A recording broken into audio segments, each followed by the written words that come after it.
Shane Battier, 2001 Duke national champion, back-to-back Heat. How do you want to be known, a Dookie or a Mamika? I'd like to be known as just a guy who helped his team win a few rings. That is very political. That is appropriate and very political. But here's what somebody said about you. You were the no stats all-star. I don't quite know what that means, but I guess it's teamwork and I guess it's being successful everywhere you've been. Is that a persona that you kind of emulate? I'm very proud. I'm very proud of my career. Yeah. I'm very proud of my ability to impact my teams and make them better. It was never about stats for me. Yeah. I played for some fantastic coaches and started with my dad in Birmingham Little League, and he always told me, look, if your team is successful, you'll be recognized. All right, it doesn't work the other way around. And so, yeah, by the way, sorry to interrupt, but dads say that all the time. Yeah. Kids very rarely listen to that, by the way. My dad was a wise man, a man of very few words. When he spoke, I listened. You listened. And so for me, it's about what can I do to help my team? Yeah. What can I do to win this game? And when you start an NBA career, obviously you're very positive about your own abilities, but does somebody in your position project a 13-year NBA career and plan it around us financially? Or you say, just get through the first year? You're just trying to survive. Yeah. I was blessed to have a 13-year career. My only goal when I came into the NBA was to play 10 years and to walk away before they kicked me out. Yeah. You did both. And I did both. Yeah. 13 years, and I walked away healthy before they showed me to the door. So really, really blessed. But it really is year to year. It's about survival and staying in as long as you can. Well, year to year, 6 in Memphis? I had 5 years in Memphis. 5 Memphis, 3 Houston, Yep. and those memorable back-to-backs with the Heat. Yes. So you basically, when you got to Memphis, they had just moved from Vancouver, Yeah. so you were kind of the face of mobility and the face of transition and stability of mobility. Well, you have to understand, when I left Duke, I was the all-time winningest college basketball player of all time. Yeah. Ever. All right? I go to the Memphis Grizzlies, who at the time had just moved from Vancouver. They had the lowest winning percentage of the 4 North American sports, all time. Yeah. So literally, I went from the best to the worst. How do you deal with that? It took a lot of patience. I lost more games by Thanksgiving than I did in 4 years at Duke. But I was lucky to have a small group of young guys who wanted to do something and change it around. And when Hubie Brown came in my second year, he said, we're changing this culture. We're going to be a winner. And it took time, it took effort, it took a lot of beers to get through the pain, but we made the playoffs my third year there and made the playoffs 3 straight years, which is unheard of for the worst team of all time. When you accept the fact that NBA players are ambassadors and CEOs of their own corporations effectively, how do you build your brand to transcend the fact that you went from an all-time winner to an all-time loser and yet make people focus on Shane Battier, the basketball player? Yeah, well, you have to have a core philosophy. Yeah. And yours is? Work. No. Mine was work. Yeah. Mine was always work. It wasn't a problem that I couldn't solve through work, through dedication, through focus. I wasn't the most athletic guy. I wasn't the strongest guy, but You could shoot, though. I could shoot, and no one was going to outwork me or outthink me. Yeah. And that's what allowed me to help elevate that team. Working and Thinking, business show, international audience, 70-some-odd% of NBA players over the last few years had gone bankrupt, certainly had financial trouble. Yeah. How do you deal with that? Clearly yourself, but also as a representative of that industry. Well, Who's responsible? You have to understand sort of the path of an athlete. Yeah. When you're identified at a young age that, you know what, you might have potential to be a professional player. You're sort of the modern day warrior class. So what happens? You start building walls around yourself, not allowing anyone to see physical weakness, emotional weakness, psychological weakness, financial weakness. So all of a sudden you're at the highest level. Most pro athletes are incapable of saying help me, and would rather go down with the ship, be it lose money or lose their families or lose themselves emotionally or psychologically, and ask for help. Yeah. And I think that all starts at a very early age. Duke, you majored in comparative religions. Was that comparing Coach K to Dean Smith? Those are 2 great basketball deities right there. I really enjoyed my study at Duke around comparative religions. I figured, if I'm going to be there for 4 years, maybe I'll learn something that I enjoy and I want to learn about. And so it was fascinating. Yeah, and obviously Duke, we're all biased, but Duke does it right. Duke prepares you, nurtures you, trains you. From a perspective of someone all-time winner, played more games. Yeah. What do you think of the one and dones? I don't judge anybody. Yeah. Everybody has their own path. All right? There's no right way or wrong way to complete your journey. You know, for me, I wasn't good enough to go to the pros early, but I enjoyed college. I enjoyed being a college senior. I enjoyed being a man on campus and learning. Every situation is different, and I'm not going to begrudge anyone for achieving their dreams, reaching their dreams. Structurally, as a businessman, does the NBA and the Players Association restructure to require 2 years, or again, is it you're playing, you earned it, you have leverage, you do what you want? Well, optimally, I like what baseball does. Yeah.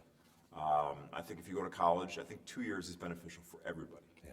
For everybody. Yeah. For the player, for the college basketball game, for the NBA game, because you get more mature players coming in, a little better equipped to handle the stresses and pressures of professional basketball.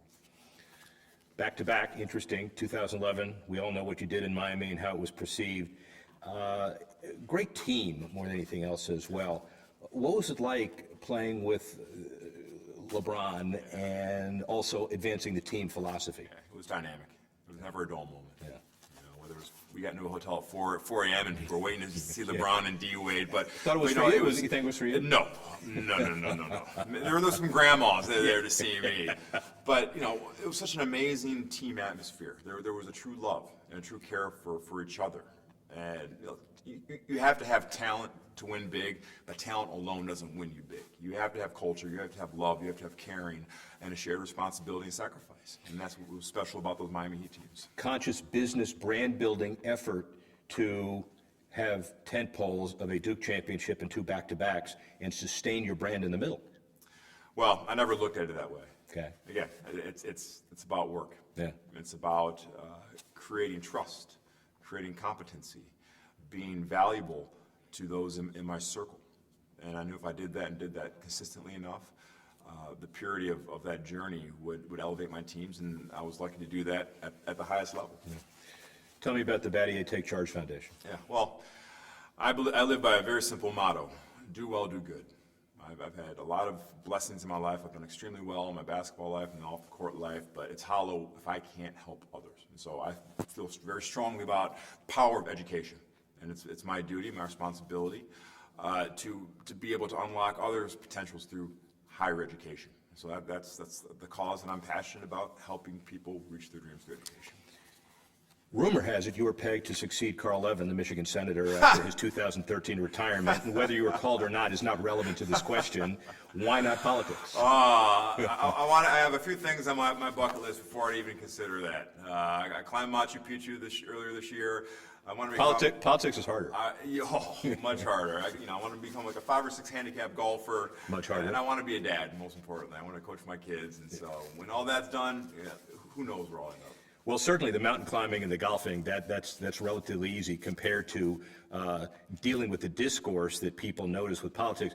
I'm not going to ask about Trump or any of that, but it's just as someone who's a student of that game, how do you feel about the political discourse that's going on in America? It's no different than a sports team. A dysfunctional sports team. We need to get back to being able to work together and create a synergy and have a purity and a reminder of what's really important. That's our country.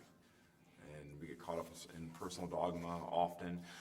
We lose sight of what's really important. And government exists to help the people, to help govern the country in the most efficient way possible. And that's what I would like to see a return to. How did March Madness and your success propel you to be a better person, athlete? There's one thing that America loves. It's a one and done situation. They love the pressure. When all the marbles are on the table, you better produce or you're going home.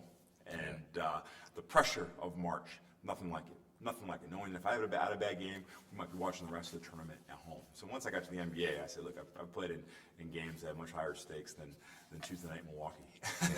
Interesting, and an interesting dynamic. And comparing the pros to the college, one business question relative to compensation, stipend, all of that. We understand the issues of scholarships. Yeah. Should athletes be paid in the conventional sense? I think there should be increased compensation. The money is really funny. What I would love, what I propose, if we're really about education, let's offer our athletes a chance to achieve any graduate degree, master's, business, doctorate degree, if they play a varsity sport. Then all of a sudden, the kids are getting rewarded for their service for the school, and that's the most meaningful way to help these kids. Wish you could implement the plan. Do we see it closer now to reality as far as the Power 5 conferences leveraging the rest of them to get something like that done? We're inching. I think the awareness of the general population of the money that the NCAA makes is really mind-boggling. And so there's more of a fervor to, hey, we don't know what we need to do, but we need to do something to make this more equitable. Emil Jefferson, medical redshirt. This kid Giles looks like a great recruit. Plumlee's gone, but you got a great freshman team. Grayson Allen looks great. Yeah. This year, we're probably not going to run it before the Final Four. So let's forget about this year. Long term looks pretty good, though, right? Well, look, you have Coach K. You always have a shot. Yeah. He's as good as he ever was, and his energy for a 7-year-old is amazing. Yeah. And they're banged up a little short this year. Never count them on next year. Yeah. You have to give back one, the 2001 Duke championship or both Heat championships. Oh, no, I can't answer that, right? Well, go ahead. You know what? Championships are like the kids. All right, you don't love one more than the other. You love them differently. Yeah, very good. On that note, man, I really appreciate it. All right, Thank you very much. Awesome.